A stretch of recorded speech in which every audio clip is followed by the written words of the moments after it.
बार की बात है कि एक राजा और उसका वजीर दोनों बहुत मुश्किल में थे, क्योंकि दोनों के कोई बेटा नहीं था। दोनों की यह एक सी मुश्किल उन दोनों को एक दूसरे के और करीब ले आई थी। वे एक दूसरे के साथ ही में खुश रहते, दोनों अलग अलग तो बस कभी कभार ही दिखाई पड़ते। जहाँ राजा रहता वहीं उसका वजीर भी रहता, और जहाँ वजीर रहता राजा भी वहीं मिलता।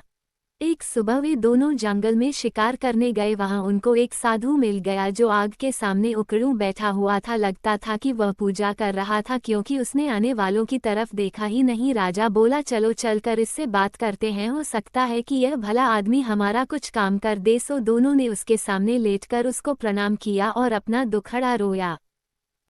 सिर नीचे झुकाए झुकाए ही साधु बोला, तुम दुखी मत हो, तुम लोग दुखी बिल्कुल मत हो। लो ये 2 आम ले जाओ, एक आम तुम अपनी पत्नी को खिला देना और यह दूसरा आम दूसरे की पत्नी को खिला देना, तुम दोनों की पत्नियों के बच्चे हो जाएंगे। साधु को बहुत बहुत धन्यवाद देकर राजा और उसका मंत्री दोनों अपने अपने घर लौट गए और आम अपनी अपनी पत्नियों को खिला दिए। ठीक समय पर दोनों ने एक एक लड़के को जन्म दिया।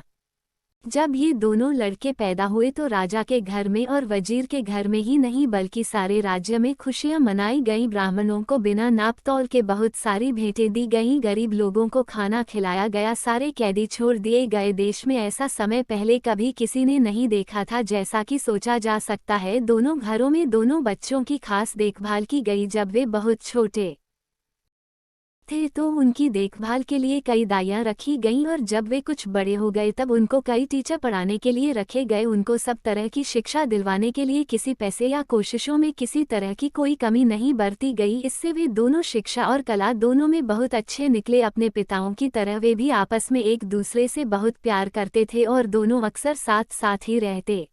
एक दिन वे दोनों शिकार खेलने के लिए एक साथ जंगल में गए। वहां वे दोनों घंटों तक शिकार की खोज में घूमते रहे। काफी देर बाद राजकुमार बहुत थक गया और उसे प्यास भी लगाई। वे अपने घोड़ों से उतर गए और उन्होंने अपने अपने घोड़े एक पेड़ से बांध दिए। राजकुमार वहीं घोड़ों के पास बैठ गया और वजीर का बेटा पानी की खोज में चल दिया। उसको जल्दी ही एक छोटी सी नदी मिल गई। वह राजकुमार की प्यास को तो भूल गया और उस नदी के स्रोत को ढूंढने चल दिया। वह 1-2 मील ही गया होगा कि उसको उसका स्रोत मिल गया। वहां उसने एक बहुत सुंदर परी को एक शेर के सहारे बैठा देखा। उसने यह भी देखा कि वह शेर उस परी से डरा हुआ था। यह दृश्य देखकर तो वह आश्चर्य से चौंक गया और इसे बताने के लिए राजकुमार के पास दौड़ गया। साथ में उसने राजकुमार को पिलाने के लिए थोड़ा सा पानी भी साथ ले लिया। जब वजीर का बेटा राजकुमार के पास पहुंचा तो राजकुमार ने पूछा, अरे इतनी देर तक तुम कहाँ रह गए थे और तुम ऐसे डरे डरे से क्यों दिखाई दे रहे हो, तुम्हें क्या हुआ है? वजीर के बेटे ने जवाब दिया, कुछ नहीं कुछ नहीं। राजकुमार बोला, कुछ तो हुआ है, तुम्हारा चेहरा बता रहा है कि तुम्हारे साथ जरूर ही कुछ हुआ है। तब वजीर के बेटे ने उसे बताया कि उसने एक बहुत सुंदर लड़की को देखा है। वह शेर के सहारे बैठी हुई थी और वह शेर उससे बहुत डरा हुआ लग रहा था। ऐसा था उसकी सुंदरता का जादू। राजकुमार बोला, मैं भी ऐसी लड़की को देखना चाहूंगा, तुम मुझे उसके पास ले चलो। वजीर का बेटा राजी हो गया और दोनों उस लड़की की तरफ चल दिए। वहां जाकर उन्होंने देखा कि शेर तो उस परी की गोद में सिर रखे सो रहा है। वजीर का बेटा बोला, डरो मत, हम उतनी देर में उस लड़की को पकड़ लेते हैं जबकि शेर सोया हुआ है। वे दोनों उस लड़की के और करीब चले गए। वजीर के बेटे ने शेर का सिर उठाया और उसको जमीन पर लिटा दिया, जबकि राजकुमार ने लड़की को पकड़ा और उसको साथ लेकर वहां से चल दिया। वजीर का बेटा वहीं रह गया। जब शेर जागा तो वहां वजीर के बेटे के अलावा किसी और को न देखकर बोला, अरे वह परी कहाँ गई? वजीर का बेटा बोला, मेरा दोस्त उसको ले गया है। शेर बोला, तुम्हारा दोस्त? तुम उसको अपना दोस्त कहते हो जो तुमको मरने के लिए यहाँ छोड़ गया है? वह तुम्हारा दोस्त नहीं, वह तो तुम्हारा सबसे बड़ा दुश्मन है। कोई सच्चा दोस्त इस तरीके से अपने दोस्त के साथ नहीं करेगा जैसा उसने तुम्हारे साथ किया है। अब मैं तुम्हें सच्चे दोस्तों की कहानी सुनाता हूँ। एक बार की बात है कि 3 दोस्त थे। एक राजकुमार था, एक ब्राह्मण था और एक बढ़ई था। इन तीनों के पास अपनी अपनी खास चतुराई थी। राजकुमार मुश्किल से मुश्किल और पेचीदा से पेचीदा मामलों को बहुत जल्दी सुलझा देता था। ब्राह्मण मरे हुए आदमी को जिंदा कर सकता था और बढ़ई चंदन की लकड़ी का एक ऐसा घर बना सकता था जो उसके मालिक के कहने पर कहीं भी जा सकता था। एक दिन ब्राह्मण और उसके माता पिता में कुछ कहा सुनी हो गई तो उसके माता पिता ने उसे घर से निकाल दिया। इस परेशानी के समय में वह अपने दोनों दोस्तों के पास पहुंचा और जाकर उन्हें सब हाल बताया। उसने उनसे कहा कि वे उसके साथ किसी दूर देश चले। राजकुमार और बढ़ई दोनों राजी हो गए और तीनों वह देश छोड़कर वहां से कहीं और चल दिए। वे लोग बहुत दूर नहीं गए थे कि राजकुमार किसी वजह से रुक गया, पर बढ़ई और ब्राह्मण आगे चलते रहे। कुछ देर बाद राजकुमार जल्दी जल्दी आगे चला ताकि वो अपने दोस्तों को पकड़ सके, पर बदनसीबी से वह दूसरे रास्ते पर चला गया और उनको ना पा सका। वह इस आशा में चलता रहा कि वह अपने दोस्तों को ढूंढ लेगा, पर जब काफी दूर जाने पर भी वे उसको नहीं मिले तो उसको लगा कि वे इतनी तेज क्यों जा रहे थे कि वो उनको पकड़ ही नहीं पा रहा था। पर इस बीच ब्राह्मण और बढ़ई दोनों बहुत ही धीरे चल रहे थे और सोच रहे थे कि राजकुमार अब तक उनको पकड़ क्यों नहीं पाया। वे लोग तो बहुत धीरे धीरे जा रहे थे। आखिर यह सोचकर उन्होंने उसके आने की आशा छोड़ दी कि शायद उसको घर की याद आ रही होगी तो वह घर वापस चला गया होगा। चलते चलते राजकुमार एक बहुत बड़े मैदान में आ निकला जिसके बीच में एक बहुत बड़ी और शानदार बिल्डिंग खड़ी थी। उसने सोचा यहाँ कौन रहता है, यकीनन कोई ताकतवर आदमी ही रहता होगा, मैं जाकर मालूम करता हूँ। सोचते हुए वह उस बिल्डिंग के दरवाजे तक गया और दरवाजा खटखटाया तो एक बहुत ही सुंदर लड़की ने दरवाजा खोला और बड़ी मीठी आवाज में उसको अंदर आने के लिए कहा। जब वह अंदर आ गया तो वह रो पड़ी। राजकुमार ने उससे उसके रोने की वजह पूछी तो वो बोली, तुम्हारी सुंदरता और तुम्हारी जवानी देखकर मुझे तुम पर दया आती है। अनजाने में ही तुम अपनी मौत के मुंह में आ फंसे हो। तुमने यहाँ आने से पहले यहाँ के बारे में जानने की कोशिश क्यों नहीं की? क्या तुमको पता नहीं कि यहाँ एक राक्षस रहता है जिसने कई मीलों दूर तक के सारे आदमियों को खा लिया है? अफसोस, अब तुम्हें मैं क्या बताऊं, मुझे डर है कि वह तुम्हें भी खा जाएगा। राजकुमार बोला, नहीं नहीं, तुम इतनी नाउम्मीद न हो, धीरज रखो, मुझे उसके बारे में कुछ बताओ तो शायद मेरी जान बच जाए। वह लड़की सिसकते हुए बोली, पर मुझे पता नहीं कि मैं तुम्हारी सुरक्षा के लिए क्या करूं। फिर वो उसको मकान के पीछे वाले कमरे की तरफ ले गई और उसमें रखे एक बड़े बक्से में उसको बंद कर दिया और उससे बोली, अब तुम यहाँ तब तक चुपचाप रहो जब तक मैं यहाँ दोबारा आती हूँ। भगवान तुम्हारी रक्षा करे। शाम को राक्षस लौटा तो उसकी तेज सूंघने की ताकत ने उसे बता दिया कि वहीं कहीं कोई आदमी मौजूद था। उसने लड़की से पूछा कि क्या तुम्हारे अलावा यहाँ कोई और भी आदमी है? कौन है वो, कहाँ है वो, जल्दी बताओ, मुझे बहुत जोर की भूख लगी है। लड़की बोली, लगता है आज तुम्हारी तबीयत ठीक नहीं है, यहाँ कोई आदमी नहीं आया। तुम क्या समझते हो कि यहाँ आने की कोई हिम्मत करेगा जो सारी दुनिया के लिए भयानक है? यह सुनकर राक्षस चुप हो गया। स्त्री ने देखा कि उसके शब्दों का असर उस पर हो गया है तो उसकी हिम्मत और बढ़ गई। उसको उससे मजाक सूझा तो उसने उससे उसकी जिंदगी के बारे में कुछ और जानना चाहा।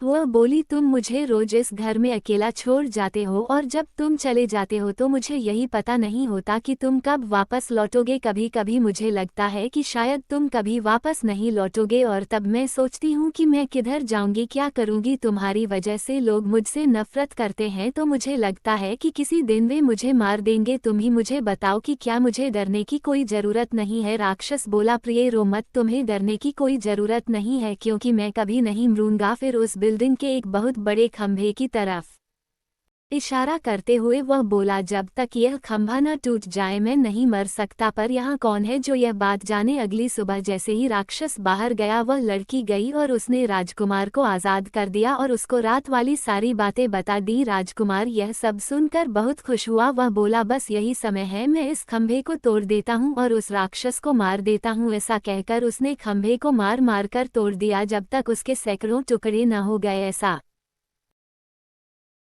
लग रहा था कि राजकुमार की हर चोट सीधी राक्षस पर पड़ रही थी क्योंकि जैसे ही वो खंभे को मारता था राक्षस बहुत जोर से चिल्लाता था। जब खंभा टूटकर गिर गया तो राक्षस भी मर गया। अब राजकुमार उस सुंदर लड़की के साथ उस घर में रहने लगा। आसपास के लोग उसका राक्षस को मारने के लिए धन्यवाद करने के लिए आए। उसके बाद उस देश में शांति और खुशहाली छा गई। आसपास की जमीन में फिर से खेती होने लगी, गाँव बसने लगे, वातावरण में लोगों की हंसी और संगीत गूंजने लगा।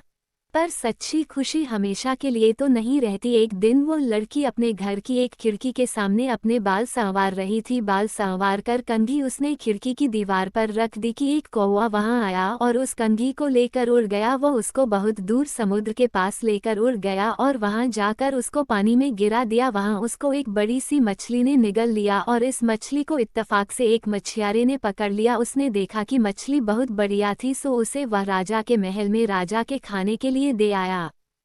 जब रसोइया मछली साफ कर रहा था तो उसको उसके पेट में एक कंघी मिली। उसको यह बड़ा अजीब सा लगा, सो वह उसको राजा के पास ले गया। राजा ने जब वो कंघी देखी तो उसने उसके मालिक से मिलने की इच्छा प्रकट की। उसने चारों तरफ अपने आदमी भेजे कि वो उस कंघी वाली का पता लगाकर लाएं और उसको बहुत बड़ा इनाम देने का वायदा किया जो उसे उसके पास लाएगा। कुछ समय बाद एक स्त्री मिली जिसने कहा कि वो उस कंघी को पहचानती है और उसने यह वायदा भी किया कि वह उस कंघी की मालकिन से राजा को मिलवा देगी।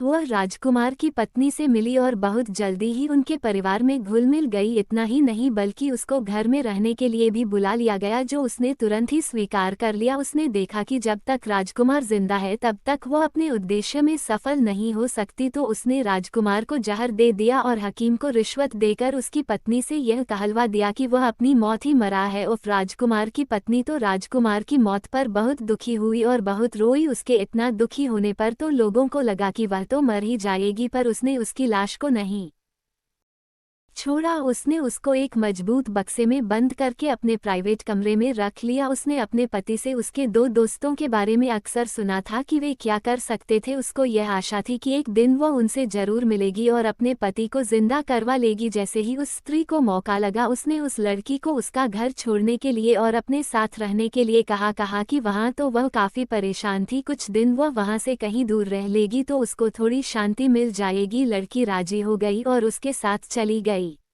अपने घर आते ही उस स्त्री ने राजा को खबर की कि वो अपने उद्देश्य में सफल हो गई है। राजा वहां आया और उस लड़की को जबरदस्ती अपने महल ले गया और उससे प्रार्थना की कि वो उसके साथ उसकी रानी बनकर रहे। लड़की बोली कि वो उससे शादी तो कर लेगी पर उसको 6 महीने का समय दिया जाए, क्योंकि उसके पंडित ने उससे ऐसा करने के लिए कहा था। राजा यह सुनकर बहुत खुश हुआ और उस दिन का इंतजार करने लगा जब वह दिन आएगा जब वो उस लड़की से शादी कर पाएगा। उसके लिए उसने एक छोटा सा महल सड़क के किनारे बनवा दिया था। वो उसी में अकेली रहती थी। इस बीच वह लड़की भगवान से यह मनाती रही कि उसके पति के दोनों दोस्त कहीं से उसे मिल जाए तो वह इस राजा से शादी करने से बच जाए। वह हर जगह पूछताछ करती रही। वह हमेशा अपनी खिड़की पर ही बैठी रहती और इस आशा में बाहर की तरफ देखती रहती कि शायद वे दोनों वहां से कभी गुजरें।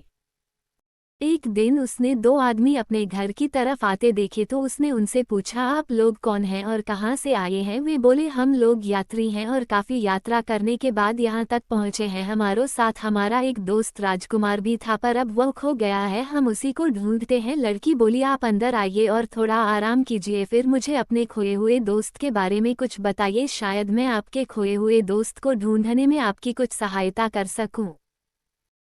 वे दोनों महल में चले गए और उस लड़की के पास बैठकर उन्होंने उसको अपनी सारी कहानी बताई। लड़की बोली, भगवान का लाख लाख धन्यवाद है कि आप लोग यहाँ हैं, पर मुझे अफसोस है कि राजकुमार तो मर चुका है। ब्राह्मण बोला, उसकी आप चिंता न करें, मैं उसको जिंदा कर लूँगा। भगवान का लाख लाख धन्यवाद है कि हम ठीक जगह पर पहुँच गए। भगवान आपकी हर इच्छा पूरी करे, आप हमें राजकुमार का शरीर दिखा दीजिए। लड़की बोली, पर जरा ठहरिए, हमको बड़ी सावधानी से काम लेना है। इस देश के राजा को मुझसे बहुत प्यार हो गया है। मेरी प्रार्थना पर वह शादी के लिए 6 महीने तक मेरा इंतजार करेगा। 6 महीने पूरे होने वाले हैं और 6 महीने पूरे होते ही वो मुझको यहाँ से ले जाएगा। हम लोगों को बहुत ही सावधानी से काम करना है, क्योंकि राजा ने मेरे चारों तरफ बहुत सारा पहरा लगा रखा है। जो कुछ भी यहाँ होता रहता है ये पहरेदार जाकर राजा को सब बताते रहते हैं। मुझे यकीन है कि आपका यहाँ होना भी राजा को पता चल गया होगा। अब देखना यह है कि हम यहाँ से निकले कैसे।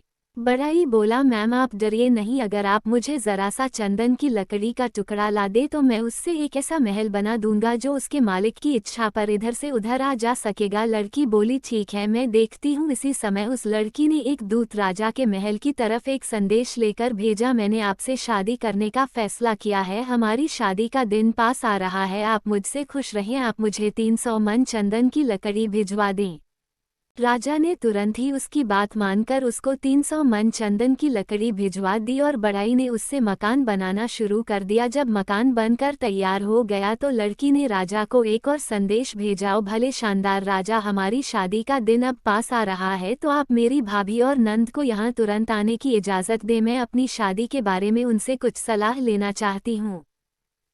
राजा ने उसकी यह प्रार्थना भी मान ली। जैसे ही वे दोनों स्त्रियां उस लड़की के पास चंदन के मकान में पहुंची, वैसे ही बढ़ई ने उस मकान को राक्षस के मकान के पास जाने के लिए कहा। वहां उनको राजकुमार मिल जाता और वे लोग राजा से दूर आराम से रहते। बढ़ई के कहते ही चंदन का मकान उड़ चला और वो इतनी बेआवाज उड़ा कि किसी को पता ही नहीं चला कि क्या हो रहा है। वे सब तो बस उसकी बनावट की ही तारीफ करने में लगी थी कि अचानक उन्होंने अपने आप को मरे हुए राक्षस के महल के पास पाया। लड़की ब्राह्मण को राजकुमार की लाश के पास ले गई। ब्राह्मण ने बस उससे अपना हाथ छुआया कि वह जिंदा हो गया। सब लोगों में खुशी की लहर दौड़ गई। राजकुमार की शादी लड़की से करा दी गई। बाद में पता चला कि वह तो उस समय के एक बहुत बड़े ताकतवर राजा की बेटी थी। राजकुमार के दोनों दोस्तों बढ़ई और ब्राह्मण की शादी राजकुमारी की नंद और भाभी से करा दी गई। सब लोग राक्षस के मकान में बहुत दिनों तक खुशी खुशी रहे। शेर ने अपनी कहानी खत्म करते हुए कहा, ओ वजीर के बेटे, जैसे वे ब्राह्मण और बढ़ई उस राजकुमार के दोस्त थे, वैसे लोग ही दोस्त होते हैं। राजकुमार की तो तुम बात मत करो, जो खुद तो परी को लेकर चला गया और तुमको यहाँ मरने के लिए छोड़ गया, उसको तुम अपना दोस्त मत कहो, वह तुम्हारा दोस्त नहीं है। खैर, तुम मरोगे नहीं, मैं तुम्हें कोई नुकसान नहीं पहुँचाऊंगा, तुम अपने घर जाओ और शांति से रहो। और वजीर का बेटा वहाँ से चला गया। आपका कीमती समय देने के लिए शुक्रिया। अगर आपको यह कहानी अच्छी लगी हो तो इस चैनल को सब्सक्राइब कर लीजिए ताकि आपको कहानी का अपडेट मिलता रहेगा।